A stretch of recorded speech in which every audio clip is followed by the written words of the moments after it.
ಇವತ್ತು ನಮ್ಮ ಮನೆಯಲ್ಲಿ ಸತ್ಯನಾರಾಯಣ ಪೂಜೆನ ಮಾಡಿಸ್ತಾ ಇದ್ದೀವಿ. ಯಾಕೆ ಅಂತ ಹೇಳಿದ್ರೆ ನಮ್ಮ ಮನೆ ಓಪನಿಂಗ್ ಆಗಿ 2 ಇಯರ್ಸ್ ಕಂಪ್ಲೀಟ್ ಆಯಿತು. ಸೊ ಹಾಗಾಗಿ ಇದು 3ನೇ ವರ್ಷದ ಸತ್ಯನಾರಾಯಣ ಪೂಜೆನ ಸಿಂಪಲ್ ಆಗಿ ಮಾಡಿಸ್ಕೊಳ್ಳೋಣ ಅಂತ ಹೇಳಿ ಇವತ್ತು ಇಟ್ಕೊಂಡಿದ್ದೀವಿ. ಮೊದಲನೇ ಸಲ ನಾವು ಸತ್ಯನಾರಾಯಣ ಪೂಜೆ ಮಾಡಿಸ್ಬೇಕಾದ್ರೆ ಕೇಳ್ತಾರೆ ಒಂದು 5 ವರ್ಷ ಈ ರೀತಿಯಾಗಿ ನಾವು ಮಾಡಿಸ್ಬೇಕು ಅಂತ ಏನಾದ್ರು ಅರ್ಕೆ ಹೊತ್ಕೊಂಡ್ರೆ ನಾವು ಮಾಡಿಸ್ಬೇಕಾಗುತ್ತೆ. ಸೊ ಹಾಗಾಗಿ ಇದು 3ನೇ ವರ್ಷ ಮಾಡಿಸ್ತಾ ಇದ್ದೀವಿ. ಸ್ವಲ್ಪ ಜನನ ಇನ್ವೈಟ್ ಮಾಡಿದ್ವಿ, ಅವರು ಕೂಡ ಬಂದಿದ್ರು. ಮಾರ್ನಿಂಗ್ ಬೇಗ ನಾವು ಪೂಜೆ ಇಟ್ಕೊಂಡಿರೋದ್ರಿಂದ ಸ್ವಲ್ಪ ಜನ ಸ್ವಲ್ಪ ಲೇಟಾಗಿ ಬಂದರು. ಸೊ ನಾವು ಪೂಜೆನೆಲ್ಲ ಶುರು ಮಾಡಿ ಪೂಜೆನೆಲ್ಲ ಮುಗಿಸ್ಕೊಂಡ್ವಿ. ನಾವು 5 ವರ್ಷ ಸತ್ಯನಾರಾಯಣ ಪೂಜೆನ ಮಾಡಿಸ್ತೀವಿ ಅಂತ ಅರ್ಕೆನ ಹೊತ್ಕೊಂಡ್ವಿ. ಸೊ ವರ್ಷನೂ ಕೂಡ ಮಾಡ್ಕೊಂಡು ಬಂದಿದ್ವಿ. ಇದು 3ನೇ ವರ್ಷ. ಸತ್ಯನಾರಾಯಣ ಪೂಜೆ ಅಂದರೆ ಯಾರಿಗಿಷ್ಟ ಇಲ್ಲ ಹೇಳಿ. ಕಂಪ್ಲೀಟ್ ವಿಡಿಯೋ ನನ್ನ ಯೂಟ್ಯೂಬ್ ಚಾನಲ್ನಲ್ಲಿದೆ, ಯಾರಿಗಾದ್ರೂ ಇಂಟ್ರೆಸ್ಟ್ ಇದೆ ಹೋಗಿ ಚೆಕ್ ಮಾಡಿ, ರಮ್ಯಾ ಬ್ಲಾಗ್ಸ್ ಕನ್ನಡ ಅಂತ. ಸತ್ಯನಾರಾಯಣ ಪೂಜೆಗೆ ಸಜ್ಜಿಗೆ ಅಂತೂ ಇರಲೇಬೇಕು. ಸೊ ಹಾಗಾಗಿ ಅದನ್ನು ಕೂಡ ಮಾಡ್ಕೊಂಡಿದ್ವಿ.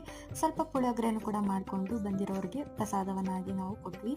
ಮನೆಗೆ ಬಂದಿರುವಂತಹ ಮುತ್ತೈದರಿಗೆ ಅರಿಶಿನ ಕುಂಕುಮ ಕೊಟ್ಟು ಕಳಿಸಿದ್ವಿ. ಹಾಗೇನೆ ಸ್ವಲ್ಪ